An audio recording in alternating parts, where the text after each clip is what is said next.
የዲግሪም ሆነ የማስተርስ ሰርቲፊኬቶቻችን አውተንቲኬት ለማድረግ እንዴት ሪኩዌስት እንደምንልክ በዛሬው ዝግጅታችን እናያለን። ሰላም እንደምናላችሁ። በዛሬው ዝግጅታችን እጃችን ላይ ያሉ የዲግሪ የማስተርስ ሁሉም በኢትዮጵያ የትምህርት ስትራቴጂ የሚሰጡ ዶክመንቶችን አውተንቲኬት ለማድረግ ሪኩዌስት የምንልክበትን ዌብሳይት በዛሬው ዝግጅታችን እናያለን ማለት ነው።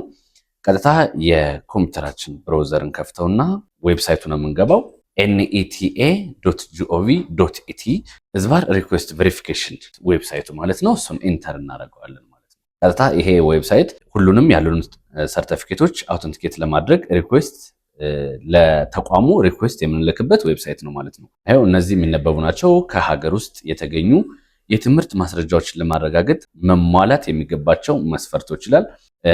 እነዚህን ሰርቪስ ቻርጅ አለው፣ መጠነኛ ሰርቪስ ቻርጅ ማለት ነው።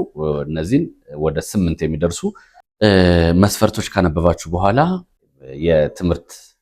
የትምህርትና ስልጠና ባለስልጣን ዋና መስሪያ ቤት ኤንድ ሞሰብ የመጀመሪያውን ትመርጡትና ከታችኛው ይሄኛውን ታበሩትና ኔክስት ትሉታላችሁ።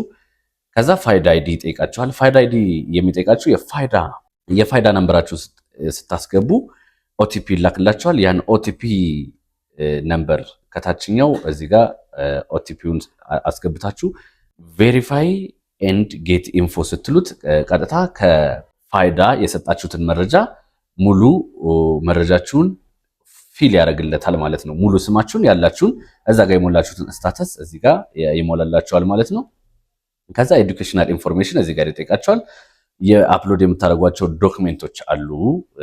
ይሄ አውተንቲኬት የምታደርጓቸው የዶክመንት አይነቶች እዚህ ውስጥ ስገቡ የሚጠይቃችሁ የዶክመንት አይነቶች አሉ። እነሱን ካስገባችሁ በኋላ ፕሪቪው አድርጋችሁ ይሄ ሪቪው ኤንድ ሰሚት መጨረሻ ላይ ሰብሚት የምትሉበት አማራጭ ይሄኛው 6ኛው አማራጭ ነው ማለት ነው። አሁን የፋይዳ ነምበር ስላላስገባንለት እስከ መጨረሻው ያስኬድልን ማለት ነው። እናንተ የፋይዳ ነምበራችሁን ተጠቅማችሁ ዶክመንቶቻችሁን አውተንቲኬት ማድረግ የምትችሉበት ዌብሳይት ይሄንን ይመስላል ማለት ነው።